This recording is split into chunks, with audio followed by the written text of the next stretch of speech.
Welcome into the NFL Quick Talk podcast. If you haven't already subscribed to the channel below, we are taking a look into the Pittsburgh Steelers today in their offseason. It's been the most interesting offseason by far out of anyone in the NFL. We will be giving out free agency grades across the board very soon, so you want to click that notification bell so that you're alerted when I drop content on this channel. So let's get right into the video and right into the Pittsburgh Steelers.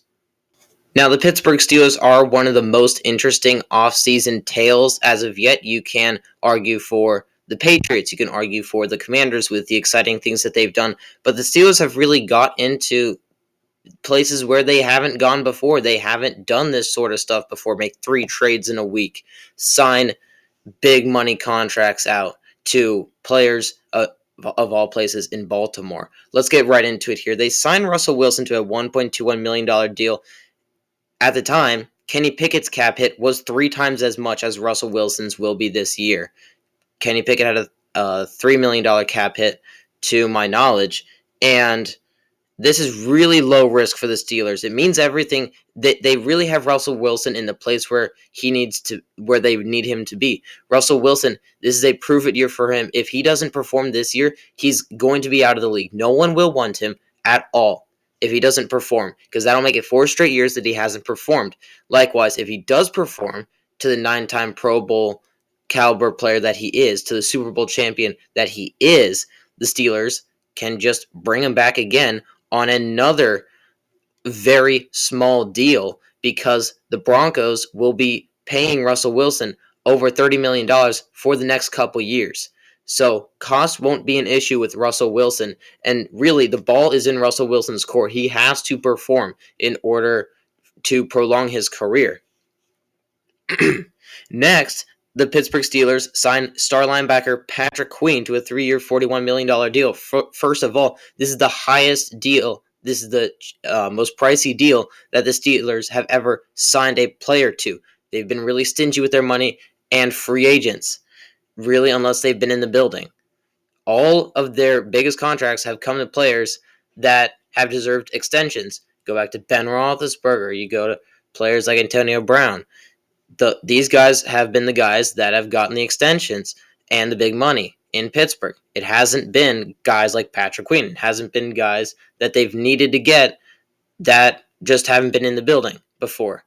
Omar Khan has done a great job as general manager of the Pittsburgh Steelers. So they signed linebacker Patrick Queen to a 3-year, $41 million deal. This guy's 24 years old, in the prime of his career, already an all-pro, and he's straight out of Baltimore, which is even weirder because the Steelers and the Ravens rivalry is probably one of the best in the NFL, right up there with the Cowboys and the Packers, just historically and really just all around.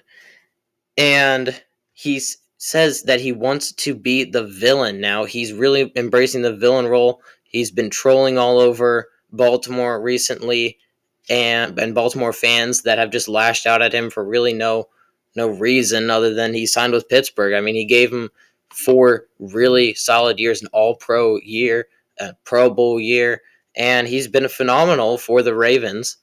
Now Pittsburgh got him, and they've been trying to fix the Ryan Shazier hole with Band-Aids, and they finally got that surgery done to replace the Ryan Shazier hole that Ryan Shazier left. Next, the Steelers trade Diontae Johnson. George Pickens pushed for this. He implied that Diontae was a bad role model, and I can't disagree with him. Diontae Johnson showed lack of effort. If you remember back to the Bengals game, ball was dropped right at his feet. I think it was Jalen Warren who fumbled. Straight at his feet, kind of just walks away. Doesn't attempt anything. And he had multiple moments like that too. Doesn't block very well. Doesn't try to block very well. And with rapidly dropping numbers, he's no longer a number 1. And he's become a distraction more than anything else on this team. So Diontae Johnson was traded. They cleared up some cap to do some more stuff. And they got a rotational cornerback that will help them out because they are super thin at corner. They still need to address that. in either the draft or going forward. Then they trade Kenny Pickett to the Eagles. Now, this was just a meh thing for me, but apparently Kenny Pickett did not take the Russell Wilson signing very well. He whined and complained and requested a trade, and he got a trade to a team that has a quarterback in Justin Hurts. Yes, sorry, Justin Hurts, that just signed a supermax contract that will keep him the starter in Philly for over 5 to 6 years. So he gets banished to Philly to play the role of a backup quarterback for years to come, and basically his career. And Kenny Pickett shot himself in the foot here so bad. He could have stuck around and competed with Russell Wilson. Russell Wilson, yes, probably would have won the job because he is a better quarterback.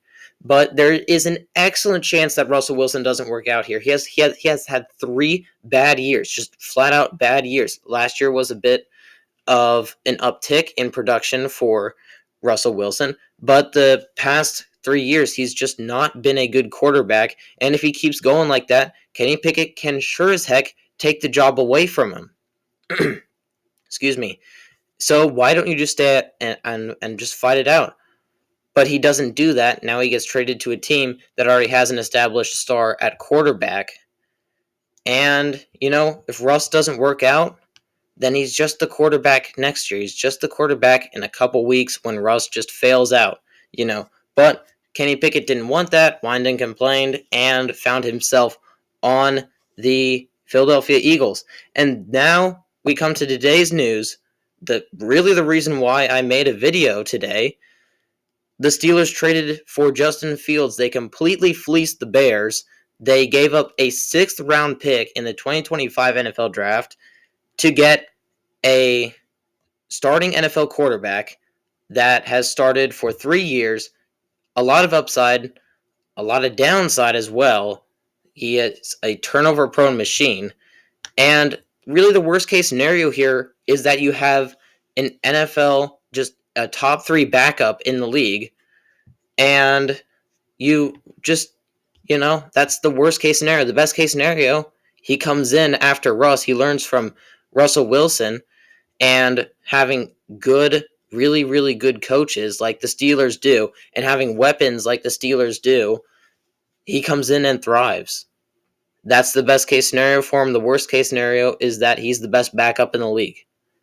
Let's be real here. And for what people were saying a month ago, saw a clip here recently, Mel Kiper said he was worth the number 7 pick in the draft that the Atlanta Falcons had. This is a complete fleecing by the Steelers front office and Omar Khan. So that leaves us where we are currently.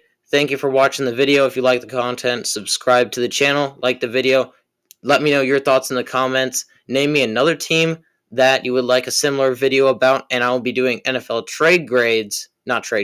free agency grades here in the next week or so. I'll see you later, guys.